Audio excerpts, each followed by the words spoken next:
Vijayanagara channel ವೀಕ್ಷಕರಿಗೆ ನಮಸ್ಕಾರ. ವಿಜಯನಗರ ವಾರ್ತೆಗಳಿಗೆ ಸ್ವಾಗತ. ಮುಖ್ಯಾಂಶಗಳು.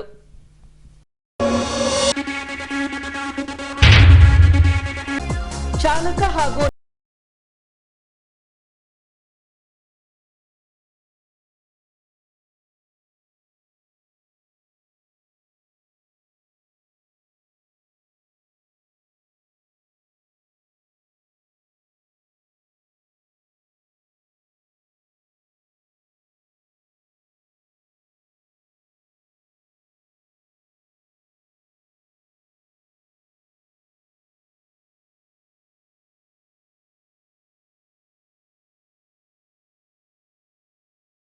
ಅನಾಮಧೇಯ ಗಂಡಸಿನ ಶವ ವಾರಸುದಾರರ ಪತ್ತೆಗಾಗಿ ಪ್ರಕಟಣೆ ಹೊರಡಿಸಿದ ಕಮಲಾಪುರ ಪೊಲೀಸ್ ಠಾಣೆ. ಈಗ ವಾರ್ತೆಗಳ ವಿವರ. ಕೆಎಸ್ಆರ್ಟಿಸಿ ಬಸ್ ಚಾಲಕರಿಗೆ ಹಾಗೂ ನಿರ್ವಾಹಕರಿಗೆ ಕಾನೂನು ಅರಿವು ನೆರವು ಕಾರ್ಯಕ್ರಮ ಕೈಗೊಳ್ಳಲಾಗಿತ್ತು. ಈ ಭಾಗವಾಗಿ ಹೊಸಪೇಟೆ ತಾಲೂಕು ಕಾನೂನು ಸೇವಾ ಸಮಿತಿ ಹಾಗೂ ಪೊಲೀಸ್ ಇಲಾಖೆಯಿಂದ ಕಾನೂನು ಅರಿವು ನೆರವು ಕಾರ್ಯಕ್ರಮವನ್ನು ನಡೆಸಿಕೊಡಲಾಯಿತು. ಈ ಅಂಶಕ್ಕೆ ಸಂಬಂಧಿಸಿದಂತೆ ದಿನಾಂಕ 1ರಂದು ಹೊಸಪೇಟೆ ನಗರದ ಬಸ್ ಡಿಪೋ ಆವರಣದಲ್ಲಿ ದೀಪ ಬೆಳಗಿಸುವ ಮೂಲಕ ಕಾನೂನು ಅರಿವು ನೆರವು ಕಾರ್ಯಕ್ರಮಕ್ಕೆ ಚಾಲನೆ ನೀಡಿದರು. ಬಳಿಕ ಜಿಲ್ಲಾ ಸತ್ರ ನ್ಯಾಯಾಧೀಶರು ಎಎಸ್ಪಿ ಭಾಷಾ ಹಾಗೂ ಆರ್ಟಿಒ ಅಧಿಕಾರಿ ವಸಂತ್ ಚೌಹಾಣ್ ರವರು ಅಪಘಾತ ರಹಿತ ಚಾಲನೆ ಕುರಿತು ಅರಿವು ಮೂಡಿಸಿದರು. ಸುಮಾರು 6 ವರ್ಷ ಆಗಿದೆ ತಮ್ಮ ಡಿಪಾರ್ಟ್ಮೆಂಟ್. ನಾನು ಒಂದು ನಿಮ್ಮ ಡಿಪಾರ್ಟ್ಮೆಂಟ್ದಾಗ ಒಂದು ಹಂಗಂತ I also serve in your department. ನಿಮ್ಮ ಡಿಪಾರ್ಟ್ಮೆಂಟ್ ಬಿಟ್ಟು ಒಂದು 6 ವರ್ಷ ಆಗಿದೆ. ಈ KSRTC ಅಂದ್ರೆ ಈ PSN ಅಂತ ಒಂದು ಇದಿದೆ, ಕನೆಕ್ಟಿಂಗ್ ಪೀಪಲ್ ಅಂತ. ಆ್ಯಕ್ಚುಲಿ ಅದು KSRTCಗೆ ಕೊಡಬೇಕಾಗಿತ್ತು, ಕನೆಕ್ಟಿಂಗ್ ಪೀಪಲ್. ಯಾಕಂದ್ರೆ ಹೆಚ್ಚಿನ ಹೆಚ್ಚು ಕನೆಕ್ಟಿಂಗ್ ಯಾರು ಮಾಡ್ತಾರಂದ್ರೆ KSRTCದವ್ರು ಮಾಡ್ತಾರೆ. ಭಾಳ ಸಂತೋಷ ಆಗುತ್ತೆ. ಅದೇ ರೀತಿ ಈ ನಿಮ್ಮ ಡಿಪಾರ್ಟ್ಮೆಂಟು ಈ ಶಿಸ್ತಿಂದು ಡಿಪಾರ್ಟ್ಮೆಂಟು, ನಾವು ಇದೆಲ್ಲ ತಿಳ್ಕೋಬೇಕು. ನಮ್ಮದು ಒಂದೇ ರಿಕ್ವೆಸ್ಟ್ ಅಂದ್ರೆ ಈ ಶಿಸ್ತಿನ ಡಿಪಾರ್ಟ್ಮೆಂಟ್ದಾಗ ನಾವು ಶಿಸ್ತು ಕಾಪಾಡ್ತಾ ಇದ್ದೇವೆ ಇಲ್ಲೋ. ಸೊ ಈಗ ನಾವು ಎಲ್ಲ ಡ್ರೈವರ್ಸು ಆ ಶಿಸ್ತು ಕಾಪಾಡಿ ನಾವು ಹೋಗಿವಂದ್ರೆ ಈ ಎಲ್ಲ ಡಿಸ್ಟ್ರಿಕ್ಟಿಗೆ ಹೆಮ್ಮೆ ಬರುತ್ತೆ. ಈಗ ನಾವು ನೋಡ್ತೀವಿ, ಯಾರೋ ಬರ್ತಾರೆ, KSRTC ಬಸ್ ಹಿಂಗೆ ಬರ್ತಾ ಇದೆಯಪ್ಪ ಸೈಡ್ ಬನ್ನಿ ಅಂತ. ಅವರು ನೋಡಿ ತಿಳ್ಕೊಂಡು ಸೈಡ್ ಬರ್ತಾರೆ. ಯಾಕಂದ್ರೆ ಅದು ಗೌರವ ಅಲ್ಲ, ಅದು ಭಯ. ಯಾಕೆ ಭಯ ಅಂದ್ರೆ ನಿಗ್ಲಿಜೆನ್ಸ್ದಿಂದ ನಡೆಸ್ತಾರಪ್ಪ ಅಂತ. ಆ ಏನು ಮೈಂಡ್ಸೆಟ್ ಇದೆಯಲ್ಲ ಪಬ್ಲಿಕ್ದಾಗ, ಈ KSRTC ಬಸ್ ಡ್ರೈವರ್ಸು ನಿಗ್ಲಿಜೆನ್ಸ್ನಿಂದ ಡ್ರೈವಿಂಗ್ ಮಾಡ್ತಾರಂತ, ಅದು ಮೈಂಡ್ಸೆಟ್ ನೀವು ತೆಗಿಬೇಕಂತ ನನ್ನದು ಒಂದು ಆಸೆ ಇದೆ. ಇದೇ ಆಸೆ ನಾವೆಲ್ಲ ವರ್ಕ್ ಮಾಡ್ತಾ ಇದ್ದೆ. ಅಲ್ಲಿ ಒಂದು ಫಂಕ್ಷನ್ದಾಗ ನಾನು ಬಿಡ್ಕಳ ಸಭಾದಾಗ ಹೇಳಿದ್ದೆ, ಅದು ಒಂದು ನಾವು ಒಂದು ಮೈಂಡ್ಸೆಟ್ ನಾವು ಚೇಂಜ್ ಮಾಡೋದು ಪ್ರಯತ್ನ ಮಾಡೋದು. ಇಲ್ಲೇನು ಅದೇ ಮೈಂಡ್ಸೆಟ್ನಿಂದ ನಾ ಇಲ್ಲಿ ಬಂದಿದ್ದೆ. ನಮ್ಮ ಪೊಲೀಸ್ ಆಫೀಸರ್ಸ್ ಆಗಲಿ, ನಮ್ಮ ಜುಡಿಷಿಯಲ್ ಆಫೀಸರ್ಸ್ ಆಗಲಿ, ಅವ್ರಿಗೆ ಹೇಳಿದೆ. ಪಾಪ ಅವ್ರಿಗೆಲ್ಲ ಗೊತ್ತಿಲ್ಲ, ನಾನು ನಿಮ್ಮ ಡಿಪಾರ್ಟ್ಮೆಂಟಾಗ ಇದ್ದೆ, ಅಲ್ಲಿಂದ ಇಲ್ಲಿ ಬಂದಿದ್ದೆ ಅಂತ ಗೊತ್ತಿರಲಿಲ್ಲ. ಇವತ್ತು ಗೊತ್ತಾಗಿದೆ ಎಲ್ಲರಿಗೆ. ಆ ಒಂದು ಕಳಕಳಿ ಏನಿರುತ್ತೆ ಡಿಪಾರ್ಟ್ಮೆಂಟ್ ಸಲುವಾಗಿ, ಆ ಕಳಕಳಿಯಿಂದ ಈ ಒಂದು ಫಂಕ್ಷನ್ ಹಮ್ಮಿಕೊಳ್ಳುತ್ತೇವೆ ಅಂತ ಒಂದು ಪ್ಲ್ಯಾನ್ ಮಾಡಿ ಇದು ಚಾಕೌಟ್ ಮಾಡಿದ್ದೆ. ನಮ್ದು ಒಂದೇ ನೀವೆಲ್ಲ ಡ್ರೈವರ್ಸ್ ಆಗಲಿ, ಈಗ ಡ್ರೈವರ್ ತಮ್ಮ ಕಂಡಕ್ಟರ್ನೂ ಇರ್ತಾರೆ ಪಾಪ ಅವರು. ನಮ್ಗೆ ಗೊತ್ತು ಅವ್ರ ಸರ್ವಿಸ್ ಏನಿರುತ್ತೆ, ಎಷ್ಟು ಅವರ್ಸ್ ಮಾಡ್ತಾರೆ, ಏನೇನು ತೊಂದರೆ ಇರುತ್ತೆ ಅವ್ರಿಗೆ. ಅವರು ನೈಟ್ನೂ ಹೋಗ್ತಾರೆ, ನೆಕ್ಸ್ಟ್ ಡೇ ಮಾರ್ನಿಂಗ್ನೂ ಹೋಗ್ತಾರೆ, ಅದೆಲ್ಲ ಗೊತ್ತು. ನಾವು ಎಲ್ಲರೂ ಒಂದು ಓದ್ತೋಳಲ್ಲ ಏನಂತ, ನಾವೇನು ಶಿಸ್ತಿನ ಡಿಪಾರ್ಟ್ಮೆಂಟ್ ಇದೆ, ಆ ಶಿಸ್ತಿನ ಡಿಪಾರ್ಟ್ಮೆಂಟ್ಗೆ ನಾವು ಗೌರವ ಬರುವಂಥದ್ದು ನಾವು ಕೆಲಸ ಮಾಡೋಣ. ನೀವು ಎಲ್ಲರೂ ಡ್ರೈವರ್ಸು ಒಂದು ಶ್ರಮ ತಗೋಬೇಕಂದ್ರೆ ನೀವೇನು ಡ್ರೈವಿಂಗ್ ಮಾಡ್ತೀರಿ, ಬಸ್ ಒಮ್ಗಿಲ್ಲೇ ಬ್ರೇಕ್ ಹಾಕ್ತೀರಿ, ಒಮ್ಗಿಲ್ಲಿ ಸೆಂಟರ್ದಾಗ ನಿಲ್ಲಿಸ್ತೀರಿ. ಕರೆಕ್ಟ್ ಯಾರೋ ಒಬ್ಬರ ಪ್ರಯಾಣಿಕರು ಬಂದ್ರೆ ಅವ್ರ ಕೈ ತೋರಿಸಿ ಥರ ನೀವು ಬ್ರೇಕ್ ಹಾಕ್ತೀರಿ. ಅದಾಗಬಾರ್ದು. ಈ ಈ ಸಭೆ ಮುಖಾಂತರ ನಮ್ಮ ಅಡಿಷನಲ್ SP ಅವ್ರಿಗೆ ನಮ್ಮ ರಿಕ್ವೆಸ್ಟ್ ಅಂದ್ರೆ, ಈ ಹೊಸಪೇಟೆ ಎಂಟ್ರಿ ಈ TB ಡ್ಯಾಮ್ ಇದೆಯಲ್ಲ, TB ಡ್ಯಾಮ್ಗಿಂದ ಅಪ್ ಟು ಇದು ಇಂಟರ್ನಲ್ ಎಷ್ಟಿದೆ ಅಷ್ಟು ಆ ಒಂದು ಬಸ್ ಸ್ಟಾಪ್ಸ್ ಐಡೆಂಟಿಫೈ ಮಾಡಿ, ಆ ಬಸ್ ಸ್ಟಾಪ್ಸ್ ಯಾವ ರೀತಿ ಐಡೆಂಟಿಫೈ ಮಾಡಬೇಕಂದ್ರೆ, it should not be a trouble or it should not be an obstacle to the public. ಈಗ ನಾವು ನೋಡ್ತಾ ಇದ್ದೇವೆ, ಯೂಶ್ವಲಿ ನಾನು ಬೆಳಿಗ್ಗೆ ನೋಡ್ತಾ ಇದ್ದೇನೆ, ಈ ವಿಜಯನಗರ ಕಾಲೇಜ್ ಇದೆ, ವಿಜಯನಗರ ಕಾಲೇಜ್ ಎದುರುಗಡೆ ಆ್ಯಕ್ಚುಲಿ ಅಲ್ಲಿ ಬಸ್ ಸ್ಟಾಪ್ ಇಲ್ವಾ, ಬಸ್ ಸ್ಟಾಪ್ ಹಿಂದಿದೆ, ಹಿಂದೆ ಯಾರೂ ನಿಂತಲ್ಲ. ಆ ಸರ್ಕಲ್ಗೆ ಬಂದ ಸೆಂಟರ್ದಾಗ ನಿಂದಿರ್ತೀರಿ, ನೀವು ಸೆಂಟರ್ಗೆ ಬಂದು ನಿಂದಿರ್ತೀರಿ. ಎಸ್, ನೀವು ಏನಂತ ತಿಳ್ಕೊತೀರಿ, ನಾವು ಸೆಂಟರ್ಗೆ ನಿಂತೇವಂದ್ರೆ ನಾವು ಎಲ್ಲಿ ಬೇಕಾದ್ರೆ ನಿಲ್ಲಿಸ್ಬೋದಂತ.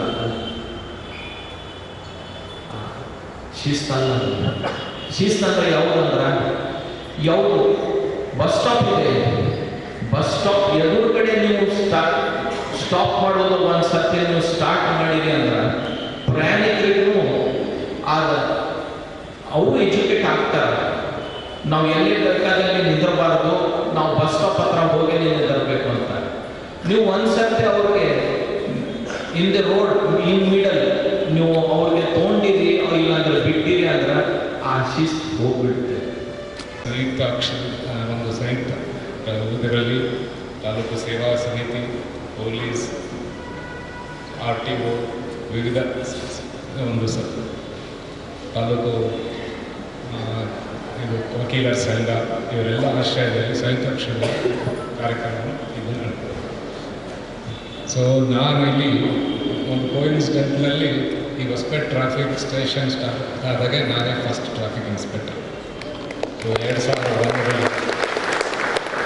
ಸೊ ನೀವು ಆವಾಗ 2001ರಿಂದ 10ರವರೆಗೆ ಪರಿಸ್ಥಿತಿ ನೋಡಿದರೆ ಈ ಹೊಸಪೇಟೆ ಯಾರೂ ನಂಬಂಗಿಲ್ಲ. ಈಗ ಎಷ್ಟು ಇನ್ಫ್ರಾಸ್ಟ್ರಕ್ಚರ್ ಡೆವಲಪ್ ಆಗಿದೆ.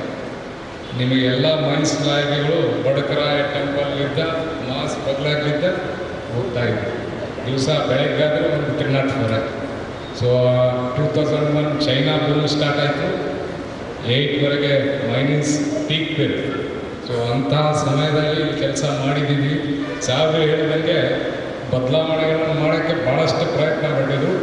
ಸಬ್ಸ್ಟೆಂಟ್ಲಿ ನಾನು 2013ರಿಂದ 15ವರೆಗೆ 2 ವರ್ಷ ಇಲ್ಲಿ ಟ್ರಾಫಿಕ್ ಇನ್ಸ್ಪೆಕ್ಟರ್ ಆಗ್ತಾ ಇರ್ತೀವಿ ಸರ್. ಸೊ 14ನೇ ಸಾಲಿನಲ್ಲಿ ನಾವು ಅವಾಗ ಒಂದು ಇದು ಆಕ್ಸಿಡೆಂಟ್ ವ್ಯೂ ಮಾಡಿದಾಗ ಮೇಜರ್ ಆಕ್ಸಿಡೆಂಟ್ ಮಾಡಿದವ್ರು KSRTC ಬಸ್. ಅದು ಒಂದು 3-4 ಡಬಲ್ ಡೆಕ್. ಆಕ್ರೋಶ ಜನದ ಹೆಂಗಿತ್ತಂದ್ರೆ KSRTC ಮುಂದೆ ಕಿಲ್ಲರ್ ಅಂತ ಒಂದು ಭಾವನೆ. ಸೊ ಆ ಟೈಮ್ನಾಗೆ ಇದೇ ಜನವರಿ ನಮ್ಮದು ಇಯರ್ಲಿ ಟ್ರಾನ್ಸ್ಪೋರ್ಟ್ ವೀಕ್ ಸುರಕ್ಷತಾ ಸಪ್ತಾಹ ಮಾಡಿದಾಗ ಇಲ್ಲೇ ನಾನು ಕರೆಸಿ ಇದೇ ಅಕ್ಕ ವೇದಿಕೆಯಲ್ಲಿ ಒಬ್ಬರು ಸೈಕಾಲಜಿಸ್ಟ್ ಕರೆಸಿ ಸ್ಟ್ರೆಸ್ ಮ್ಯಾನೇಜ್ಮೆಂಟ್ಗೆ ಒಂದು ಇದು ಮಾಡಿದ್ದೆ ಕಾರ್ಯಾಗಾರ. ಯಾಕಂದರೆ ಯಾಕೆ ಈ ಆಕ್ಸಿಡೆಂಟ್ ಆಗ್ತಾ ಇದೆ ಅಂತ. ಸೊ ಅವರಿಂದ ಸಂವಾದ ಮಾಡಿದ್ದೆ. ಸೊ ಆ ಇಲ್ಲೆಲ್ಲ ಈ ರೀತಿಯಾಗಿ ಸುಧಾರಣೆ ಮಾಡೋಕ್ಕೆ ಪ್ರಯತ್ನ ಮಾಡಿದೆ. ಬಟ್ ನಮಗೇನಾಗಿದೆ ಈಗ ಇತ್ತೀಚೆಗೆ ನಾನು 8 ತಿಂಗಳಾಯಿತು ನೋಡೋಕ್ಕೆ. ಸೊ KSRTCಗಳ ಬಸ್ ಆಕ್ಸಿಡೆಂಟ್ ಪ್ರಮಾಣ ಕಡಿಮೆ ಇದೆ, ನಮಗೆ ಇನ್ವಾಲ್ವ್ಮೆಂಟ್ ಕಡಿಮೆ ಇದೆ. ಸೊ ಈಗ ನಮಗೆ ಲಾರಿಗಳು 2 ವೀಲರ್ಸ್ ಮೇಜರ್. ಒಂದೇ ಈ ಡ್ರೈವರ್ ಕೆಲಸ special it's A skill duty ಇದು. ಯಾಕೆಂದರೆ ನಿಮ್ಮ ಬಸ್ನಲ್ಲಿ ನೀವು ಚಾಲನೆ ಮಾಡ್ತೀರಿ ಅಂದರೆ ಅದರಲ್ಲಿ 50-60 ಜನ ಕುಂತಿರ್ತಾರೆ. ಸೊ ಆ ಚಾಲನೆನ ನೆಗ್ಲಿಜೆನ್ಸ್ ಇರಬಾರ್ದು, ಸ್ಕಿಲ್ ಇರಬೇಕಲ್ಲಿ. ಸೊ ಯಾಕೆಂದರೆ response time just 130 to 140 seconds ನೀವು ಅವಾಯ್ಡ್ ಮಾಡಬೇಕಾದ್ರೆ. ಸೊ ಆ ಜಾಗ್ರತೆ ಡ್ರೈವರ್ಗೆ ಇರಬೇಕು. ಇಲ್ಲಾಂದರೆ ನೀವು ಆ ರೆಸ್ಪಾನ್ಸಿಬಿಲಿಟಿಯಲ್ಲಿ ನೀವು ಕರೆಕ್ಟಾಗಿ ಮಾಡಲಿಲ್ಲ ಅಂದರೆ ಆಕ್ಸಿಡೆಂಟೇ. ಸೊ ಆ ಒಂದು ನಿಮಗೆ ಆ ಒಂದು ಇದು ಇರಬೇಕು. ಮತ್ತು ನೀವು ಡ್ರೈವಿಂಗ್ ಮಾಡ್ತಾ ಟೈಮಿಗೆ ಸೊ ಬೇರೆ ವಿಚಾರಗಳನ್ನು ತಲೆಯಲ್ಲಿದ್ದರೆ ಡೆಫಿನೆಟ್ಲಿ ನೀವು ಆಕ್ಸಿಡೆಂಟ್ ಆಗದೆ. ಸೊ ಅಸಲಿಗೆ ನೀವು ಡ್ರೈವಿಂಗ್ ಮಾಡೋ ಟೈಮಿಗೆ ನಾನು ಚಾಲನೆ ಮಾಡ್ತಾ ಇದ್ದೀನಿ, ನನ್ನ ಬಸ್ನಲ್ಲಿ 50 ಜನ ಕುಂತಿದ್ದಾರೆ, ಅವ್ರಿಗೆ ಸುರಕ್ಷಿತವಾಗಿ ಅವರ ಸ್ಥಳಕ್ಕೆ ಮುಟ್ಟಿಸ್ಬೇಕು ಅನ್ನೋ ಭಾವನೆ ನಿಂತಲ್ಲಿದ್ದರೆ ಯಾವುದೂ ಆಕ್ಸಿಡೆಂಟ್ ಆಗಲ್ಲ. ಸೊ ನೀವು ಅದನ್ನು ಬಿಟ್ಟು ಸೊ ಈಗ ಬೇರೆ ರೀತಿಯಲ್ಲಿ ಯೋಚನೆ ಮಾಡಿದರೆ ಆಕ್ಸಿಡೆಂಟ್ ಗ್ಯಾರಂಟಿ. ಸೊ ಇದು ಒಂದು ಕಾರ್ಯಕ್ರಮ ಅಥವಾ ಒಂದು ದಿನಕ್ಕೆ ಸೀಮಿತವಾದಂತಹ ಕಾರ್ಯಕ್ರಮ ಆಗಿರುವುದಿಲ್ಲ. ಯಾಕಂದರೆ ಪ್ರತಿದಿನ ಇದರ ಬಗ್ಗೆ ನಾವು ಜನಸಾಮಾನ್ಯರಿಗೆ, ವಾಹನ ಚಾಲಕರಿಗೆ ಮತ್ತು ಸಾರ್ವಜನಿಕರಿಗೆ ನಾವು ಈ ಒಂದು ಅರಿವು ನೀಡುವಂಥ ಕಾರ್ಯಕ್ರಮವನ್ನು ನೀಡಲೇಬೇಕಾಗುತ್ತೆ. ಯಾಕಂತಂದರೆ ಸಾರಿಗೆ ವ್ಯವಸ್ಥೆ ಅನ್ನೋದು ಭಾರತ ದೇಶದ ಬೆನ್ನೆಲುಬಾಗಿದೆ. ಯಾಕಂದರೆ ಸಾರಿಗೆ ವ್ಯವಸ್ಥೆಗೆ ಸಂಬಂಧಪಟ್ಟಂತೆ 3-4% GDP ನಮ್ಮ ಆರ್ಥಿಕ ವ್ಯವಸ್ಥೆ ಸಾರಿಗೆ ವ್ಯವಸ್ಥೆಯನ್ನು ಅವಲಂಬಿಸಿದೆ. ಅದೇ ರೀತಿ ಈ ಒಂದು ರಸ್ತೆ ಅಪಘಾತಗಳನ್ನು ನಾವು ತಗೊಂಡ್ರೆ ಭಾರತ ದೇಶದಲ್ಲಿ ಸರಿಸುಮಾರು 2 ಮಿಲಿಯನ್ ಅಂದರೆ 20-30 ಲಕ್ಷ ಅಪಘಾತಗಳಲ್ಲಿ ಸಾವನ್ನು ಅಪ್ಪಿದ್ದಾರೆ.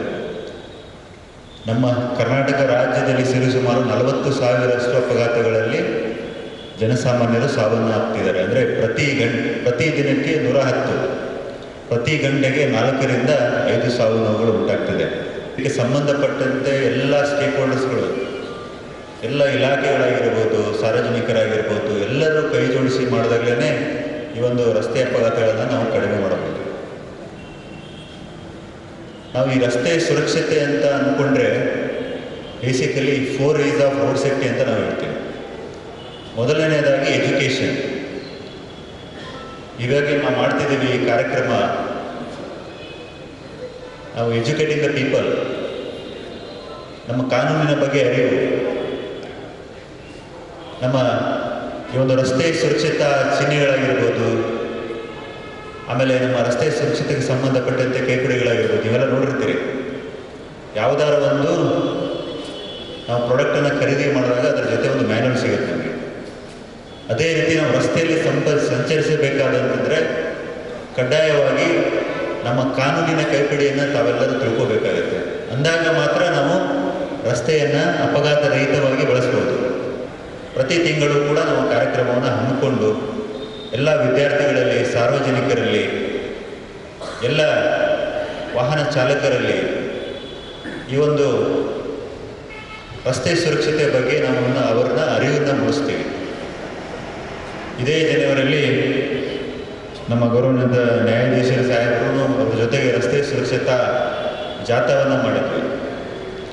ಬಳಿಕ ಕೆಎಸ್ಆರ್ಟಿಸಿ ಹೊಸಪೇಟೆ ವಿಭಾಗದ ಕಾನೂನು ಸಲಹೆಗಾರ ಶಿವಕುಮಾರ್ ರವರು ಮಾತನಾಡಿ, ಅಪಘಾತಗಳನ್ನು ನಿಯಂತ್ರಿಸುವ ನಿಟ್ಟಿನಲ್ಲಿ ಪ್ರತಿದಿನ 2 ತಾಸು ಅಪಘಾತ ರಹಿತ ಚಾಲನೆ ಕುರಿತು ಪ್ರಯಾಣಿಕರಿಗೆ ಯಾವ ರೀತಿ ಸ್ಪಂದಿಸಬೇಕು ಹಾಗೂ ರಾಷ್ಟ್ರೀಯ ಸಂಪತ್ತು ಇಂಧನ ಉಳಿಸುವ ಕುರಿತಾಗಿ ಜಾಗೃತಿ ಮೂಡಿಸಿಕೊಂಡು ಬರಲಾಗುತ್ತಿದೆ ಎಂದು ತಿಳಿಸಿದರು. ಅಪಘಾತಗಳಿಂದಾಗುವ ತೊಂದರೆಗಳನ್ನು ಮೇಲ್ಮಟ್ಟದ ಸಮಿತಿ ಎಲ್ಲ ಗುರುತಿಸಿ ಮಾನವರ ಜೀವಹಾನಿ ಮತ್ತು ಅಂಗವೈಕಲ್ಯಕ್ಕೆ ಬೆಲೆ ಕಟ್ಟಲು ಸಾಧ್ಯವಿಲ್ಲ ಅಂತಕ್ಕಂಥ ಒಂದು ನಿರ್ಣಯದಿಂದ ನಾವು ಅಪಘಾತಗಳನ್ನು ಕಡಿಮೆ ಮಾಡುವ ನಿಟ್ಟಿನಲ್ಲಿ ಸಂಸ್ಥೆ ಇತ್ತೀಚಿನ ಹಲವಾರು ವರ್ಷಗಳಲ್ಲಿ ಬಹಳಷ್ಟು ಸುಧಾರಣೆಯನ್ನು ತಂದಿದೆ. ನಾವು ಎಷ್ಟು ಪ್ರೋತ್ಸಾಹವನ್ನು ನಾವು ನಮ್ಮ ಜನಗಳಿಗೆ ನಾವು ಕೊಡ್ತೀವಿ, ಆ ಪ್ರೋತ್ಸಾಹಕ್ಕೆ ಫಲವಾಗಿ ನಮಗೆ ಪರೀಕ್ಷೆಯಲ್ಲಿ ಹೆಚ್ಚಿನ ಮಾರ್ಕ್ಸ್ಗಳು ನಾವು ತರ್ತೀವಿ ಅಂತ ನನ್ನ ಭಾವನೆ. ಆ ನಿಟ್ಟಿನಲ್ಲಿ ಮಾರ್ಗದರ್ಶನ ನಮಗೆ ತುಂಬ ನೀಡಿದೆ. ನಾವು ನಮ್ಮ ಇಲಾಖೆಯಲ್ಲಿ ಅಪಘಾತಗಳನ್ನು ಕಡಿಮೆ ಮಾಡುವ ನಿಟ್ಟಿನಲ್ಲಿ ನಾವು ದಿನಾಲು ಪ್ರತಿ ಘಟಕದಲ್ಲಿ ಡಿಪೋ ಹಿಡ್ಕೊಂಡು ಮೇಲ್ವಿಚಾರಕರ ತಂಡವನ್ನು ರಚಿಸಿ ದಿನಾಲು ಸಾಯಂಕಾಲ 6ರಿಂದ 8 ಗಂಟೆ ಒಳಗಡೆ ಒಂದು ಅಪಘಾತ ರೀತಿ ಚಾಲನೆ ಬಗ್ಗೆ, ಎರಡನೇದು ಸಾರ್ವಜನಿಕ ಪ್ರಯಾಣಿಕರಿಗೆ ನಾವು ಯಾವ ರೀತಿ ಸ್ಪಂದಿಸ್ಬೇಕು ಅನ್ನೋದು, ಮೂರನೇದಾಗಿ ಇಂಧನ, ರಾಷ್ಟ್ರೀಯ ಸಂಪತ್ತು ಇಂಧನ, ಅದನ್ನು ಉಳಿತಾಯ ಮಾಡುವ ನಿಟ್ಟಿನಲ್ಲಿ ದಿನಾಲೂ ನಾವು ಅವರಿಗೆ ತಿಳುವಳಿಕೆಯನ್ನು ನೀಡ್ತಾ ಬಂದಿದ್ದೇವೆ. ಪ್ರತಿ ವಾರ ನಮಗೆ ಚಾಲಕ ತರಬೇತಿ ಕೇಂದ್ರ ಅಗರಿಬೊಮ್ಮನಹಳ್ಳಿಯಲ್ಲಿ ಪ್ರತಿ ವಾರ 2 ದಿನ ಚಾಲಕರಿಗೆ ವಿಶೇಷವಾಗಿ ನಾವು ಹೊಸ ಚಾಲಕರನ್ನು ನೇಮಕ ಮಾಡಿಕೊಂಡಾಗ, ಎರಡನೇದಾಗಿ ಮೇಲಿಂದ ಮೇಲೆ ಅಪಘಾತಗಳನ್ನು ಮಾಡ್ತಾ ಇರ್ತಕ್ಕಂಥ ಸಂದರ್ಭದಲ್ಲಿ ಪ್ರಯಾಣಿಕರ ಜೊತೆಗೆ ಅಸಭ್ಯವಾಗಿ ವರ್ತಿಸ್ತಕ್ಕಂಥ ಚಾಲಕರನ್ನು ಗುರುತಿಸಿ 2 ದಿನದ ಕಾರ್ಯಾಗಾರವನ್ನು ಅವರಿಗೆ ನಾವು ಮಾಡ್ತಾ ಇದ್ದೇವೆ. ಈ ನಿಟ್ಟಿನಲ್ಲಿ ಬಹಳಷ್ಟು ಅಪಘಾತಗಳು ನಮ್ಮ ಸಂಸ್ಥೆಯಲ್ಲಿ ಕಡಿಮೆ ಆಗಿದೆ. ಅದೇ ರೀತಿಯಾಗಿ ನಾವು ನಮ್ಮ ಚಾಲಕರನ್ನ, ನಿರ್ವಾಹಕರನ್ನ ಪ್ರೋತ್ಸಾಹಿಸುವ ಉದ್ದೇಶದಿಂದ ಪ್ರತಿ ವರ್ಷ ಆಗಸ್ಟ್ 15ಕ್ಕೆ ಎಕ್ಸ್ಟೆಂಟ್ ಫ್ರೀ, ಆಮೇಲೆ ಇತರೆ ಸಾರ್ವಜನಿಕರೊಂದಿಗೆ ಸರಿಯಾಗಿ ಹೊಂದಿಸಿರ್ತಕ್ಕಂಥ ಡ್ರೈವರ್ನ, ಅತಿ ಹೆಚ್ಚು ಹಾಜರಾತಿಯನ್ನು ಹೊಂದಿರತಕ್ಕಂಥ ಡ್ರೈವರ್ನ ಗುರುತಿಸಿ ಅವರಿಗೆ ಪ್ರಮಾಣ ಪತ್ರದ ಜೊತೆಗೆ ನಗದು ಪುರಸ್ಕಾರವನ್ನು ಸಹ ನಾವು ನೀಡ್ತಾ ಇದ್ದೇವೆ. ಮಲ್ಪನಗುಡಿ ತಾಂಡದಲ್ಲಿ ಬರುವ ಬಯಲು ಆಂಜನೇಯ ಸ್ವಾಮಿ ದೇವಸ್ಥಾನದಲ್ಲಿ ಶ್ರಾವಣ ಮಾಸದ ಪ್ರಯುಕ್ತ ವಿಶೇಷ ಪೂಜೆ ಸಲ್ಲಿಸಲಾಗಿತ್ತು.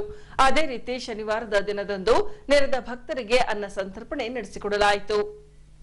ಹೀಗೆ ಹಂಪಿ ರಸ್ತೆ ಮಲ್ಪನಗುಡಿ ತಾಂಡದಲ್ಲಿ ಪುರಾತನ ಕಾಲದ ಬಯಲು ಆಂಜನೇಯ ಸ್ವಾಮಿ ದೇವಾಲಯದಲ್ಲಿ ಅರ್ಚಕರಿಂದ ಎಲೆ ಪೂಜೆ ಸಲ್ಲಿಸಿ ಭಕ್ತಿ ಸಮರ್ಪಿಸಲಾಯಿತು. ಬಳಿಕ ನೆರೆದ ಭಕ್ತರಿಗೆ ಅನ್ನ ಸಂತರ್ಪಣೆ ನಡೆಸಿ ಲೋಕ ಕಲ್ಯಾಣಕ್ಕಾಗಿ ಪ್ರಾರ್ಥಿಸಲಾಯಿತು. ಇನ್ನು ಕಳೆದ 12 ವರ್ಷಗಳಿಂದ ಪ್ರತಿ ಶ್ರಾವಣ ಮಾಸದಲ್ಲಿ ವಿಶೇಷ ಪೂಜೆ ಹಾಗೂ ಅನ್ನ ಸಂತರ್ಪಣೆ ನಡೆಸಿಕೊಂಡು ಬರಲಾಗುತ್ತಿದೆ ಎಂದು ಭಕ್ತರು ಈ ವೇಳೆ ತಿಳಿಸಿದ್ದಾರೆ. ನಮಸ್ಕಾರ. ಇವತ್ತು ಹೊಸಪೇಟೆಯ ಐತಿಹಾಸಿಕ ಪೌರಾಣಿಕ ಸ್ಥಳ ಆದಂತಹ ಶ್ರೀ ಮಲ್ಪಂಗುಡಿ ತಾಂಡದಲ್ಲಿ ಶ್ರೀ ಬಯಲು ಆಂಜನೇಯ ಸ್ವಾಮಿ ದೇವಸ್ಥಾನ ಇಲ್ಲಿ ಪ್ರತಿ ಶ್ರಾವಣ ಮಾಸದಂದು ಇಲ್ಲಿ ಪ್ರತಿ ಶನಿವಾರ ಮತ್ತು ಶ್ರಾವಣ ಮಾಸದಂದು ವಿಶೇಷವಾಗಿ ಪೂಜೆಯನ್ನು ಇಲ್ಲಿ ಸಲ್ಲಿಸುತ್ತಾರೆ. ಭಕ್ತರು ನೂರಾರು ಸಹಸ್ರಾರು ಭಕ್ತರು ಇಲ್ಲಿ ಬಂದು ಅನ್ನ ಸಂತರ್ಪಣೆ ಕಾರ್ಯಕ್ರಮದಲ್ಲಿ ಸೇವೆಯನ್ನು ಸಲ್ಲಿಸಿರ್ತಾರೆ. ನಾವು ಕೂಡ ಎಂದಿನಂತೆ ಪ್ರತಿ ವರ್ಷ ಕೂಡ ಇವತ್ತಿಗೆ ನಾವು ಬಂದು ಇವಾಗ 12ನೇ ವರ್ಷ. ಈ ವರ್ಷವೂ ಸಹ ಇಲ್ಲಿ ಅನ್ನ ಸಂತರ್ಪಣೆ ಕಾರ್ಯಕ್ರಮ ಪ್ರತಿ ಕಡೆ ಶನಿವಾರ ದಿವಸ ವಿಜೃಂಭಣೆಯಿಂದನೂ ಇಲ್ಲಿ ನಡೀತಾ ಇರ್ತದೆ. ಈಗ ಇಲ್ಲಿ ಮುಖ್ಯಸ್ಥರ ಪ್ರಧಾನ ಅರ್ಚಕರಾದಂಥ ಅನಿಲ್ ಪೂಜಾರಿ ಅವರು ಈ ನೇತೃತ್ವವನ್ನು ವಹಿಸ್ಕೊಂಡಿರ್ತಾರೆ. ಇಲ್ಲಿ ಬಂದಿರೋಂಥ ಹಲವಾರು ಮುಖಂಡರು, ಸಂಘ ಸಂಘಟನೆಗಳು, ಸ್ಥಳೀಯ ಮಲ್ಪಂಗುಡಿ ತಾಂಡದ ಸದಸ್ಯರು, ಕೊಣಗನಹಳ್ಳಿ ಸುತ್ತಮುತ್ತ ಭಾಗದವರು ಇಲ್ಲಿ ವಿಶೇಷ ಭಕ್ತಿಪೂರ್ವಕವನ್ನು ಮೆರೆದಿರ್ತಾರೆ. ಕೇವಲ ಸ್ಥಳೀಯರಲ್ಲದೆ ಹೊಸಪೇಟೆ ಸುತ್ತಮುತ್ತ ಹೊರ ರಾಜ್ಯದ ಆಂಧ್ರ ಪ್ರದೇಶ, ತಮಿಳುನಾಡು, ಮಹಾರಾಷ್ಟ್ರಗಳಿಂದ ಕೂಡ ಈ ಆಂಜನೇಯ ಸ್ವಾಮಿ ಶ್ರೀ ಬಯಲು ಆಂಜನೇಯ ಸ್ವಾಮಿ ದೇವಸ್ಥಾನದ ಪವಾಡವನ್ನು ಕೇಳಿ ಇಲ್ಲಿ ಸಾಕಷ್ಟು ಜನ ಇಲ್ಲಿ ಬಂದು ತಮ್ಮ ಹರಕೆಯನ್ನು ಈಡೇರಿಸಿ ಹೋಗ್ತಿದ್ದಾರೆ. ಇವತ್ತು ಈ ಮಲ್ಪಂಗುಡಿ ತಾಂಡದಲ್ಲಿರ್ತಕ್ಕಂಥ ಈ ಹಂಪಿ ವಿಜಯನಗರ ಸಾಮ್ರಾಜ್ಯಕ್ಕೆ ಹೊಂದಿಕೊಂಡಂತೆ ಇದೊಂದು ಬಯಲು ಆಂಜನೇಯ ಸ್ವಾಮಿ ದೇವಸ್ಥಾನ ಅಂತ ಸರಿಸುಮಾರು ಶ್ರೀಕೃಷ್ಣದೇವರ ಕಾಲದಾಗಿಂದನೂ ಇದು ಬಂದಿರತಕ್ಕಂಥ ದೇವಸ್ಥಾನ. ಏನಪ್ಪ ಅಂದರೆ ಅವಾಗ ಕೇವಲ ಕಲ್ಲಾಗಿತ್ತು. ಈಗೊಂದು ಸರಿಸುಮಾರು 12ರಿಂದ 15 ವರ್ಷಗಳಿಂದ ಇಲ್ಲಿ ಪೂಜೆ ಪುನಸ್ಕಾರಗಳು ನಡ್ಕೊತ ಬಂದಿದ್ದಾರೆ. ಇಲ್ಲಿ ಪೂಜೆ ಇರ್ತಕ್ಕಂಥ ಅನಿಲ್ ಪೂಜಾರಿ ಅನ್ನೋ ಒಬ್ಬ ವ್ಯಕ್ತಿ, ಆತ ತನ್ನ ಸ್ವ ಇಚ್ಛೆಯಿಂದ ಪೂಜೆ ಮಾಡ್ಕೊತ ಆತನದೆಲ್ಲ ಸಹ ಸಂಗಡಿಗರು ಅಂದರೆ ಫ್ರೆಂಡ್ಸು ಎಲ್ಲರೂ ಸೇರಿ ಇವತ್ತು ಸುಮಾರು 12 ವರ್ಷದಿಂದ ಅನ್ನ ಸಂತರ್ಪಣೆ ಮಾಡ್ಕೊತಾನೂ ಬಂದಿದ್ದಾರೆ ಪೂಜೆ ಪುನಸ್ಕಾರ ಜೊತೆಗೆ. ಆಮೇಲೆ ಹನುಮಮಾಲೆ ಹಾಕಿದ ಹೊತ್ನಾಗ ಇಲ್ಲಿ ವಿಶೇಷ ಪೂಜೆ ನಡೀತೈತೆ. ಶ್ರಾವಣ ಮಾಸ ಒಂದೇ ಅಲ್ಲ, ಹನುಮಮಾಲೆ ಹಾಕಿದಂಥ ಸಂದರ್ಭದಲ್ಲಿ ವಿಶೇಷ ಪೂಜೆ ನಡೀತಿದೆ. ಹನುಮಮಾಲೆ ಹಾಕಿದವರೆಲ್ಲ ರಾತ್ರಿ ಕೂಡ ಇಲ್ಲೇ ಉಳ್ಕೊಂಡು ಇಲ್ಲಿ ಹತ್ರ ನೀರಿನ ವ್ಯವಸ್ಥೆ ಕಾಲುವೆಗಳಿರೋದ್ರಿಂದ ಇಲ್ಲೇ ಸ್ನಾನ ಮಾಡಿಕೊಂಡು ಇಲ್ಲೇ ಎಲ್ಲ ವ್ಯವಸ್ಥೆನೂ ಅನುಕೂಲವಾಗಿರೋದ್ರಿಂದ ಇಲ್ಲಿ ಭಾಳ ಅನುಕೂಲವಾದಂಥ ಇದೆ. ಆಮೇಲೆ ಇಲ್ಲಿ ಬಂದಿರತಕ್ಕಂಥ ಈ ದೇವರಲ್ಲಿ ಏನೇ ಬೇಡ್ಕೊಂಡ್ರು ಇಷ್ಟಾರ್ಥಗಳು ಪೂರ್ಣಗೊಳ್ತವೆ ಅನ್ನೋ ಒಂದು ನಂಬಿಕೆಯಿಂದ ಸರಿಸುಮಾರು ವರ್ಷದಿಂದ ವರ್ಷಕ್ಕೆ ಇದು ಬೆಳೀತಾನೇ ಇದೆ ಹೊರತಾಗಿ ಇದು ಕಡಿಮೆ ಆಗಲ್ಲ. ಯಾಕೆಂದರೆ ಇವತ್ತು ನಮ್ಮ ಹಿಂದೂ ಸಂಪ್ರದಾಯದಲ್ಲಿ ಇರ್ತಕ್ಕಂಥ ಒಂದು ಸಂಸ್ಕೃತಿ ಏನಪ್ಪ ಅಂದರೆ ಮೊದಲನೇ ಪೂಜೆ ಗಣೇಶನಿಗೆ ಹೆಂಗೋ ಅದೇ ರೀತಿಯಾಗಿ ಶ್ರೀಮಾನ್ ಹನುಮಾನ್ ದೇವ್ರಿಗೆ ಕೂಡ ಇದೇ ರೀತಿ ಪೂಜೆ ಸಲ್ಲಿಕೆ ಆಗ್ತಾ ಇದೆ. ಹಾಗಾಗಿ ಇದು ಒಂದು ಪ್ರಸಿದ್ಧ ಹೊಂದಿದೆ. ಆದಷ್ಟು ಜನ ಇದನ್ನು ನೋಡಿಕೊಂಡು ಸಂತೃಪ್ತಿ ತಗೊಂಡು ತಮ್ಮ ಬಯಕೆ ಈಡೇರಿಸ್ಕೋಬೇಕಾಗಿ ಈ ಮೂಲಕ ನಾನು ತಿಳಿಸ್ಕೊತಾ ಇದ್ದೀನಿ. ನಮಸ್ಕಾರ. ಹೊಸಪೇಟೆ ಪ್ರಬೋಧ ಸೇವಾ ಸಮಿತಿಯಿಂದ 1 ವಾರದ ಕಾಲ ಕೃಷ್ಣ ಜನ್ಮಾಷ್ಟಮಿ ಕೈಗೊಳ್ಳಲಾಗಿತ್ತು. ಈ ಭಾಗವಾಗಿ ಪಟೇಲ್ ನಗರದಲ್ಲಿ ಬರುವ ಬಿಜೆಪಿ ಕಚೇರಿ ಆವರಣದಲ್ಲಿ ನಿತ್ಯವೂ ಪೂಜೆ ಭಜನೆಗೈದು ದಿನಾಂಕ 1ರಂದು ಕೃಷ್ಣನ ವಿಗ್ರಹದ ಮೆರವಣಿಗೆ ನಡೆಸಿ ಲೋಕ ಕಲ್ಯಾಣಕ್ಕಾಗಿ ಪ್ರಾರ್ಥಿಸಲಾಯಿತು.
ಹೊಸಪೇಟೆಯ ಬಳ್ಳಾರಿ ವೀರಶೈವ ವಿದ್ಯಾವರ್ಧಕ ವಿಜಯನಗರ ಕಾಲೇಜಿನಲ್ಲಿ ಪ್ರತಿಭಾ ಪುರಸ್ಕಾರ ಹಾಗೂ ಎನ್ಎಸ್ಎಸ್ ಯೋಜನೆಯ ದೈನಂದಿನ ಚಟುವಟಿಕೆಗಳ ಕಾರ್ಯಕ್ರಮದ ಉದ್ಘಾಟನೆ ಕೈಗೊಳ್ಳಲಾಗಿತ್ತು. ಇದೇ ಸಂದರ್ಭದಲ್ಲಿ ಪ್ರಥಮ ಪಿಯುಸಿ ವಿದ್ಯಾರ್ಥಿಗಳಿಗೆ ಸ್ವಾಗತ ಕಾರ್ಯಕ್ರಮ ನಡೆಸಿಕೊಡಲಾಯಿತು. ಈ ಅಂಶಕ್ಕೆ ಸಂಬಂಧಿಸಿದಂತೆ ವಿಜಯನಗರ ಕಾಲೇಜಿನ ಸುವರ್ಣ ಭವನದಲ್ಲಿ ಕೈಗೊಂಡ ಈ ಕಾರ್ಯಕ್ರಮವನ್ನ ವೇದಿಕೆ ಮೇಲಿನ ಮುಖ್ಯ ಅತಿಥಿಗಳಿಂದ ದೀಪ ಬೆಳಗಿಸುವ ಮೂಲಕ ಉದ್ಘಾಟಿಸಲಾಯಿತು.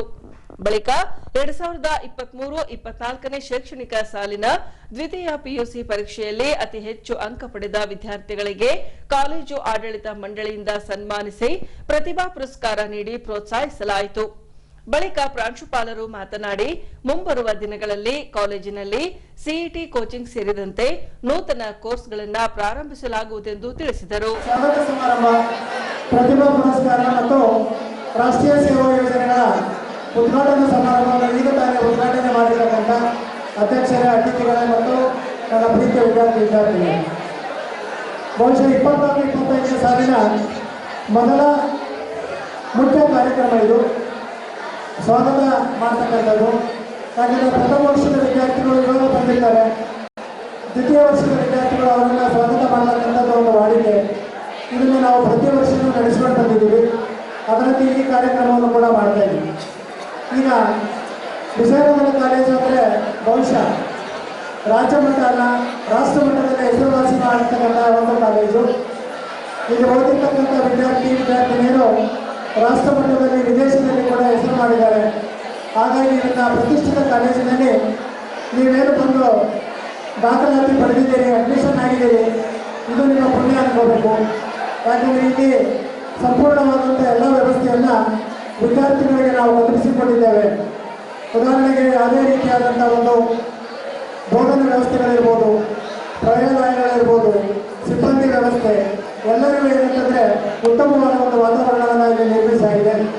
ಹೊಸ ಅಧ್ಯಕ್ಷರು ಬಂದ ಮೇಲೆ ಈ ಸಲ ಭಾಳಷ್ಟು ಅವರು ಕಾಲೇಜಿನ ಅಭಿವೃದ್ಧಿಗೆ, ಶೈಕ್ಷಣಿಕ ಚಟುವಟಿಕೆಗೆ ಭಾಳಷ್ಟು ಒತ್ತನ್ನು ಕೊಡ್ತಕ್ಕಂಥ ದೃಷ್ಟಿಕೋನವನ್ನು ಇಟ್ಕೊಂಡಿದ್ದಾರೆ.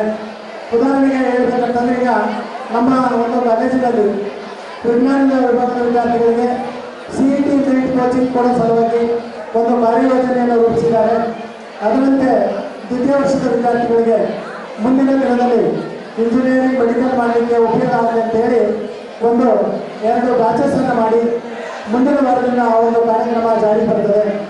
ಕೇವಲ 4 ಗೋಡೆ ಮಧ್ಯೆ ಕಲಿಯತಕ್ಕಂಥ ಶಿಕ್ಷಣ ಒಂದು ಸಾಂಪ್ರದಾಯಿಕ ಶಿಕ್ಷಣ ಆಗ್ತದೆ. ಅದರ ಜೊತೆಗೆ ಏನಂತಂದರೆ ವಾಣಿಜ್ಯಶಾಸ್ತ್ರದ ವಿದ್ಯಾರ್ಥಿಗಳಿಗೆ ಟ್ಯಾನಿಸ್ ಡೋರನ್ನು ಕೊಡ್ತಕ್ಕಂಥ ತರಬೇತಿ ಕೂಡ ಮುಂದಿನ ವಾರದಲ್ಲಿ ಚಾಲಿಸುತ್ತದೆ. ಅದೇ ರೀತಿ ಕಲಾ ವಿಭಾಗದಲ್ಲಿ ಸ್ಪೋಕನ್ ಇಂಗ್ಲೀಷ್, ವಿದ್ಯಾರ್ಥಿಗಳು ಇಂಗ್ಲೀಷ್ನಲ್ಲಿ ಹೆಚ್ಚಿನ ಪ್ರಾವೀಣ್ಯತೆ ಹೊಂದಿರಲ್ಲ, ಅವರಿಗೆ ಸ್ಪೋಕನ್ ಇಂಗ್ಲೀಷು, ರೈಟಿಂಗ್ ಇಂಗ್ಲೀಷನ್ನು ಕೊಡೋ ಸಲುವಾಗಿ ಈಗಾಗಲೇ ನಮ್ಮಲ್ಲಿರ್ತಕ್ಕಂಥ 3 ಜನ ಸಿಬ್ಬಂದಿಯವರಿಗೆ ಆ ಒಂದು ಯೋಜನೆಯನ್ನು ನಿರ್ಮಿಸಲಾಗಿದೆ. ನಾವು ವಿಶೇಷ ಫಲಿತಾಂಶಕ್ಕಾಗಿ ವಿಶೇಷ ತರಗತಿಗಳನ್ನು ಕೂಡ ಆಯೋಜನೆ ಮಾಡಿದ್ದೀವಿ. ಈಗ ಅನಾಮಧೇಯ ಗಂಡಸಿನ ಶವದ ವಾರಸುದಾರರ ಪತ್ತೆಗಾಗಿ ಪೊಲೀಸ್ ಪ್ರಕಟಣೆ. ಈ ಭಾವಚಿತ್ರದಲ್ಲಿರುವ ಅಂದಾಜು 30ರಿಂದ 35 ವರ್ಷ ವಯೋಮಾನದ ಗಂಡಸಿನ ಶವವು ಕಮಲಾಪುರದ HPC 4B ಕಾಲುವೆಯಲ್ಲಿ ದಿನಾಂಕ 26ರಂದು ಪತ್ತೆಯಾಗಿದೆ. ಮೃತದೇಹ ಕೊಳೆತ ಸ್ಥಿತಿಯಲ್ಲಿದ್ದು ಕಳೆದ 5-6 ದಿನಗಳ ಹಿಂದೆನೇ ಸಾವಿಗೀಡಾಗಿರಬಹುದೆಂದು ಅಂದಾಜಿಸಲಾಗಿದೆ. ಕಪ್ಪು ಬಣ್ಣದ ಪ್ಯಾಂಟ್ ಹಾಗೂ ತಿಳಿ ನೀಲಿ ಬಣ್ಣದ ಚೆಕ್ಸ್ ಉಳ್ಳ ತುಂಬು ತೋಳಿನ ಅಂಗಿಯನ್ನ ಧರಿಸಿರುವುದು ಕಂಡುಬಂದಿದೆ. ಹೀಗೆ ಈ ಭಾವಚಿತ್ರದಲ್ಲಿರುವ ಅನಾಮಧೇಯ ಗಂಡಸಿನ ಶವವನ್ನ ಯಾರಾದರೂ ಗುರುತಿಸಿದ್ದಲ್ಲಿ ಕಮಲಾಪುರ ಪೊಲೀಸ್ ಠಾಣೆಗೆ ತೆರಳಿ ಸಂಪೂರ್ಣ ಮಾಹಿತಿ ಪಡೆಯಬಹುದಾಗಿದೆ. ಈಗ ಕೊನೆಯಲ್ಲಿ ಮತ್ತೊಮ್ಮೆ ವಾರ್ತೆಗಳ ಮುಖ್ಯಾಂಶಗಳು.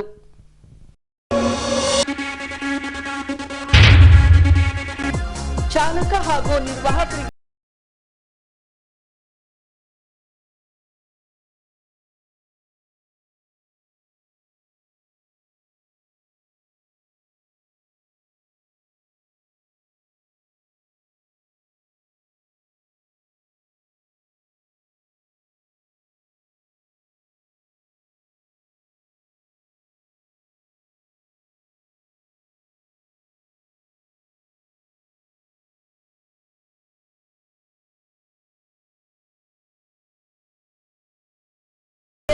ಶವ ವಾರಸುದಾರರ ಪತ್ತೆಗಾಗಿ ಪ್ರಕಟಣೆ ಹೊರಡಿಸಿದ ಕಮಲಾಪುರ ಪೊಲೀಸ್ ಠಾಣೆ. ಇಲ್ಲಿಗೆ ವಾರ್ತಾ ಪ್ರಸಾರ ಮುಕ್ತಾಯವಾಯಿತು. ವಂದನೆಗಳೊಂದಿಗೆ ನಯನ ಉಮೇಶ್.